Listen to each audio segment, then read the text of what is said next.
Each Sunday, over the last couple of weeks, we have asked a member of our church to come and tell their story of how God has stewarded gifts among them, among us, and the blessings they've received from being part of this church. So, Connelly, would you come, longtime member, and share with us?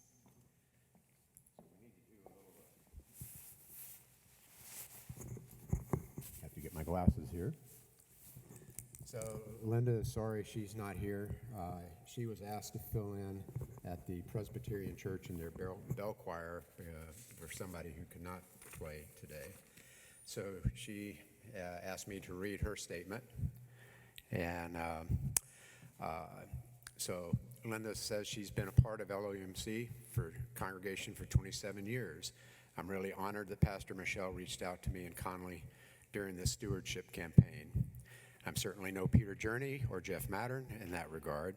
Pastor Michelle asked me to share a bit about where I've served in the church, how LOUMC has welcomed our family, and maybe a meaningful experience I've had with the church during COVID.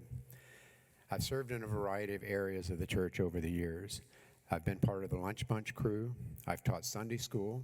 I've served on trustees. I've baked pies for Music a la Mode and packaged and labeled more than my share of cookies for the holiday bazaar. But most of you probably recognize me as a member of the bell choir. I've served in that ministry for most of my 27 years in this church. We kind of take the bell choirs for granted here as we play at worship every month and have played for memorials and concerts too. But I'm always struck by people who've never experienced bell choir music before and how much they enjoy it once they've heard it. People respond deeply to the musicians at LOUMC, whether they're new or have been in the congregation for decades. And that leads me to one of my most memorable LOUMC COVID moments, the parking lot car choir that Chris Russ put together. It was so surprising and clever, a super joyful experience hearing that subset of the chancel choir sing from their cars during one of their recorded services. Other memorable moments include spending time on our weekly bell choir Zoom call and the Easter service where we finally got to play bells live for the parking lot congregation. My hope for our church is that we continue to grow and serve our community and think outside the box to build our brand of LUMC connection to each other in new and relevant ways, through engaging youth, through different facets of outreach, through small groups, including Bike Church and Pickleball Church. This church welcomed our family from the get-go when we were church shopping with our kids who were 4 and 7 at the time.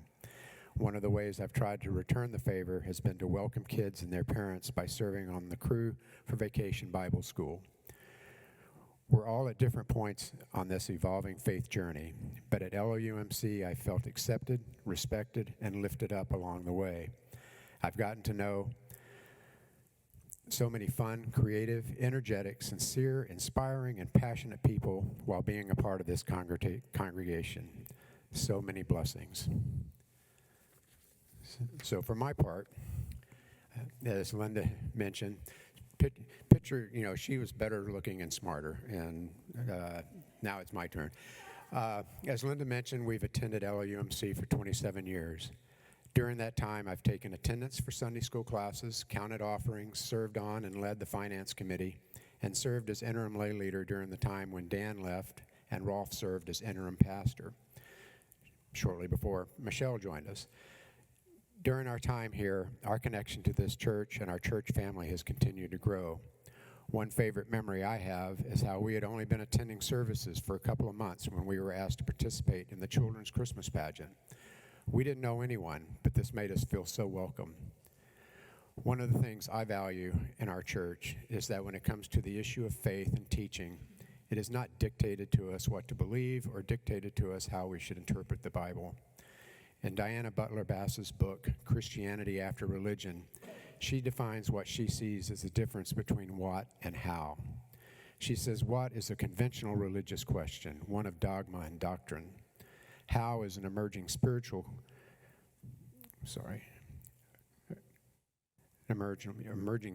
question, one of experience and connection. I see our church as a place filled with those who are willing to connect and share their experiences. Many of our members lead by example and are always there to share their thoughts, wisdom, and experiences. John Milner is an encyclopedia of biblical knowledge and will patiently share that wisdom with you. Mark Bernal and Wendy Miller and the Kramers and many others have shared their time with our youth for years, providing a safe, non-judgmental environment to share their experiences in faith. So many others in our church share their time in leadership in so many ways. I'm happy that our church and church leaders appreciate and respect where each of us may be on our own very personal faith journey. There are many options in our church for us to be involved and connect with, as the words above me state, to God, each other, and to the world. We are fortunate that there are so many people in this church that are willing to share their time and experiences as we each proceed on our faith journey, however we choose to make it. My hope for our church is that we all embrace the change necessary to help us be a growing and relevant member of the community. When we were younger, I'm sure we all hoped we would live in interesting times. My personal vision involves space travel and flying cars, not global pandemics, insurrections, and climate change. It just shows that we have to be flexible and adjust to the circumstances we are faced with. Our church is no different. Change in our church may certainly be uncomfortable for some. However, if we are to be a young and growing church, we need to accept and embrace change in whatever form it takes. We may not like some of the ideas and changes that ultimately need to occur, but entrenching ourselves in habits and customs of old will only result in this tide sweeping past us. As Linda said, so many blessings. Thank you.